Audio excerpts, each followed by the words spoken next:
I really hope it stops. With all my heart, I hope all this stops. I mean, it's scary. Good evening. We begin with yet another deadly shooting in Portland, the latest one downtown and just a few blocks from Pioneer Courthouse Square. Thanks for joining us. I'm David Molko. And I'm Laurel Porter. This deadly shooting is Portland's 73rd homicide of the year. Our Mike Benner joins us from outside police headquarters. Mike, what are detectives telling you about this?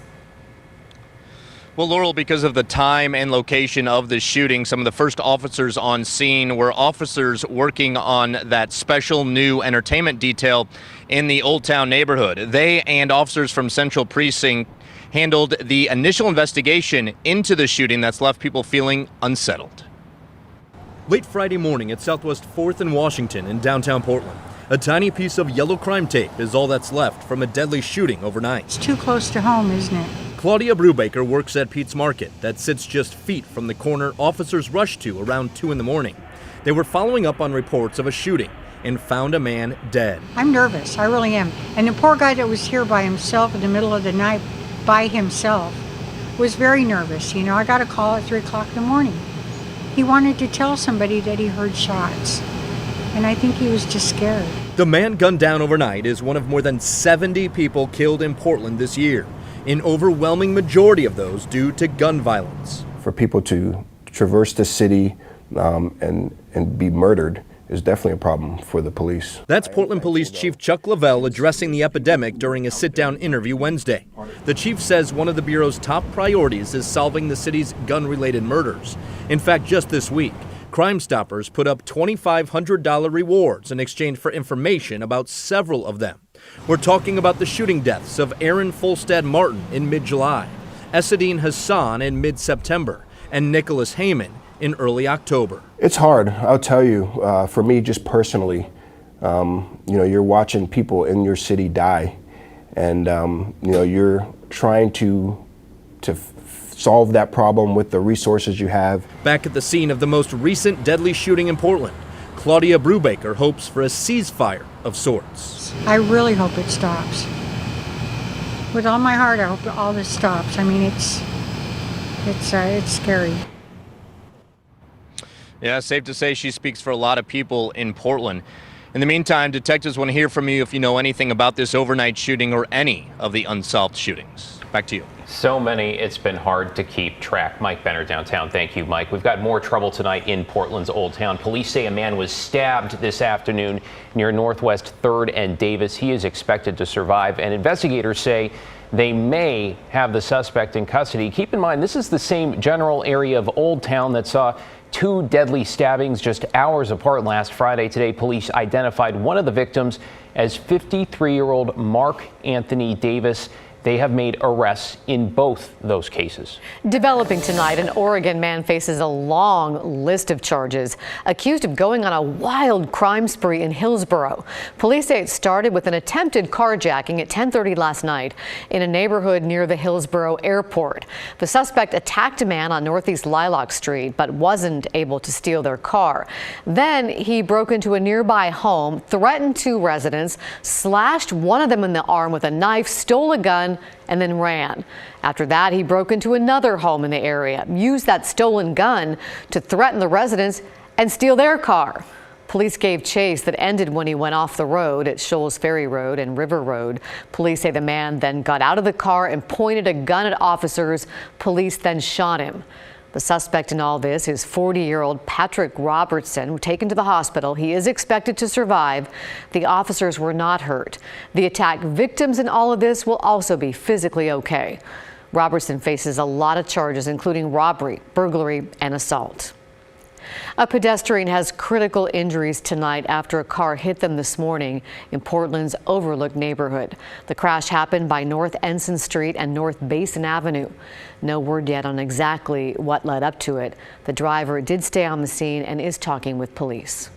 Well, today the White House announced President Biden is returning to Oregon. It'll be his second visit this year and part of a West Coast swing next week, with first stop in California and then in Oregon on Friday and Saturday. The White House has not released specifics yet, but you might remember the president made a quick stop in Portland in April to promote the bipartisan infrastructure bill. And one thing we could see on the president's schedule, a show of support in the race for Oregon governor. This week, it got even more intriguing with Nike founder Phil Knight, who's already given millions to unaffiliated candidate Betsy Johnson, now also handing Republican Christine Drazen's campaign $1 million. Tim Gordon is in the newsroom. Tim, on the surface, it seems like this could be a change of allegiance. David, it's either a change of allegiance or Knight is just covering his bases. He's not talking, but his money does say a lot.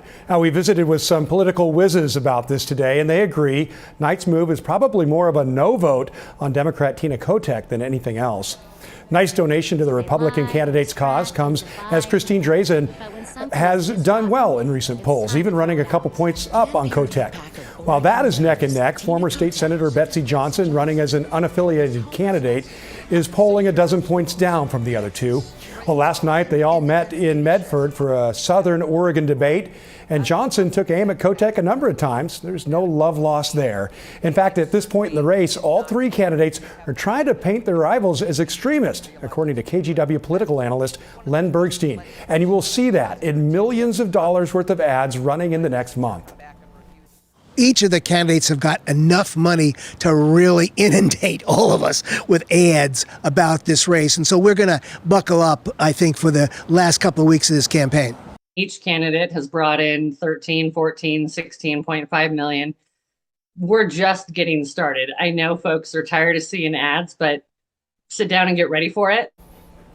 Yeah, that second voice, Republican strategist Rebecca Tweed. Our experts may come from different camps, but they agree on a number of things about this race, including that it is the most expensive race ever in Oregon. It's historic, too, with all three candidates instead of two. They're all women. David?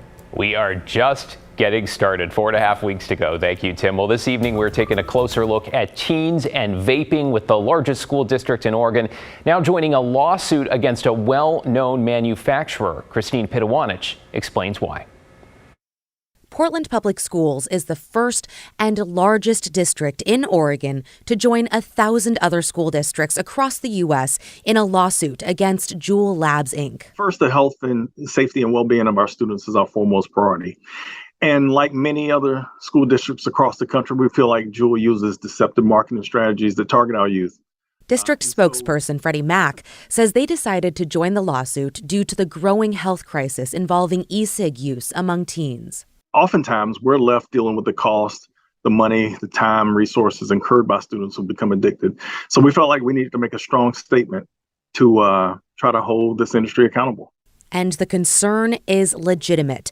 New data released on Thursday out of the CDC and FDA show more than 2.5 million middle and high school students in the U.S. currently use e-cigs.